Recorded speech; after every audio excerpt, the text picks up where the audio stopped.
If I misspell a word, you just press on the laptop and it just comes up the right spelling. We use iPads, like you can go on Safari and stuff. Typing or dictating is a really good tool to use. If I look at a page of text and try and go through it, I don't pick up the mistakes.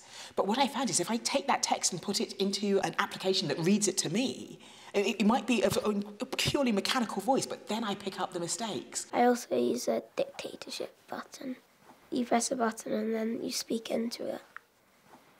I do that on words I don't know how to spell. I like writing on my iPad in Notability and then circling it, and when you tap, it turns into text.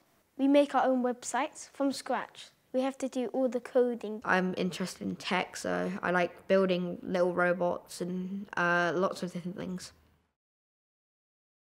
It's a great time for dyslexic learners in the 21st century. We are so fortunate to have so many tools available to us to help level the playing field for learning. What we want to do is give a dyslexic learner as many opportunities to use as many different modalities, senses, pathways, not only to take in information, but also to express it. My students that I'm teaching at the moment, they're going to be going to jobs that don't even exist at the moment. So we've got to make sure that they're ready for whatever's put in front of them. Assistive technology is essential for our dyslexic students. It's not an option, really. It's a tool, and that's all it is. If somebody told you to go dig a hole and they didn't give you a shovel, it's going to take you a long time to dig that hole, and that's just what it is. It's not cheating, it's not a leg up over other students, it's not unfair, it's just what they need. Having students learn how to type and use a keyboard and use technology to their advantage is something that, of course, helps them in the classroom and outside the classroom. Something as simple as giving a child access to spell check can make all the difference in what they can produce and what they can say.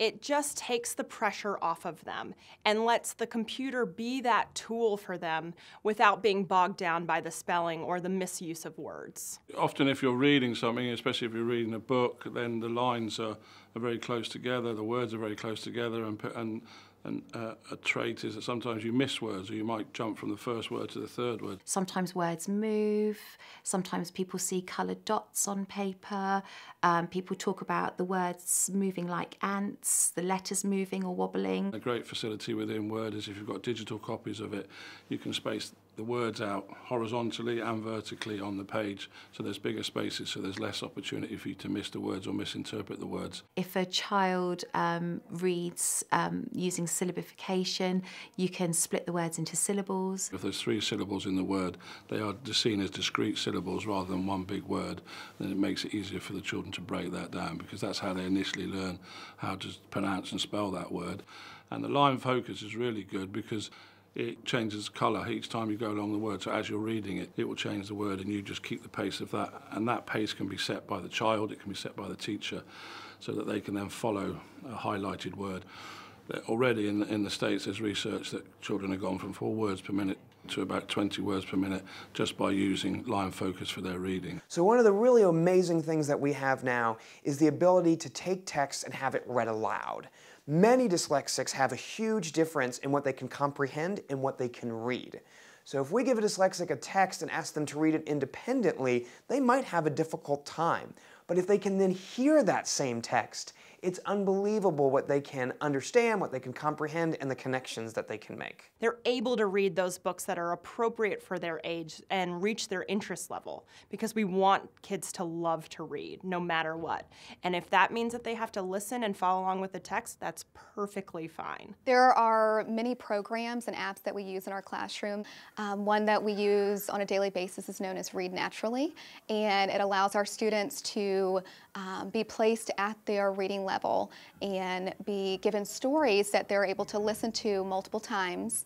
They read these stories out loud to us. So it's a really great way to build their confidence. They're able to hear the story being told. They can actually click on words that they're unfamiliar with and have them repeated.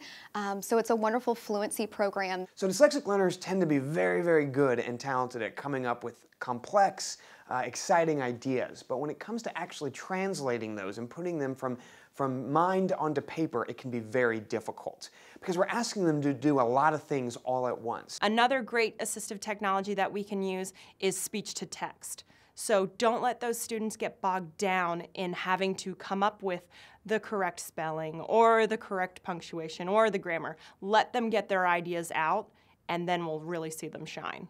You can use dictate. I saw a student last week and he said, well, so I managed to get 2 or 3 paragraphs done in a lesson, whereas if I had to type it, I'd struggle to get 2 or 3 lines. Assistive technology really allows dyslexic students to organize their thinking through apps and tools. One brainstorming app that our class uses is called Poplet, and it is an app where it starts with a box in the center of your screen, and all around it you can actually create more boxes or bubbles that can be changed via color or text. You can even draw in the boxes. The massive thing with the learning tools is there's no cost element to it. So, you know, it's not prohibitive to anybody. Most schools will have some sort of platform that will enable them to access that. There's no additional cost for any of these tools. Technology should be welcomed in a classroom with open arms. It really helps you individualize the learning for your students. OneNote is an environment that enables you to pull resources together. So you can create a staff notebook, you can create a pupil notebook, you can pull a PowerPoint presentation in, you can pull an Excel spreadsheet in, you can pull a Word document in, and then you can then use that as your framework for your lesson. So you could plan your lesson, you could plan your course. Technology has been a game changer when it comes to our instruction in classrooms, but also how we measure a dyslexic learner's capacities and what they understand. I can have all my resources within OneNote, make that OneNote available to all my students. It's a platform to enable sharing of work and monitoring and making sure they're staying on track. Technology is not going to replace a teacher, but it is going to enhance what they're capable of doing. The crucial thing is go and see it being used. If you're not sure, then find someone who's using it. Just look at what it's doing to children. You know, a child who's sitting in the corner afraid to put his hand up because they can't get their ideas on paper is now flourishing because they've got another mechanism and medium for getting their ideas down. So if a teacher said, I'm not going to use it, then I'm not sure why they wouldn't want to use it. Technology is and will continue to make a huge difference in the lives of dyslexic learners.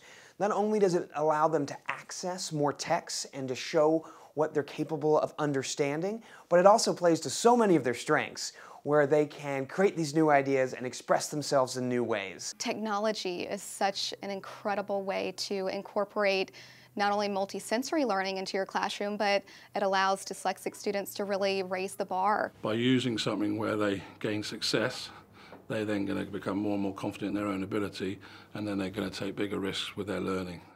Today there's so many different things that support dyslexics, and so if you can tap into those and utilise those, then you can excel no matter where you are.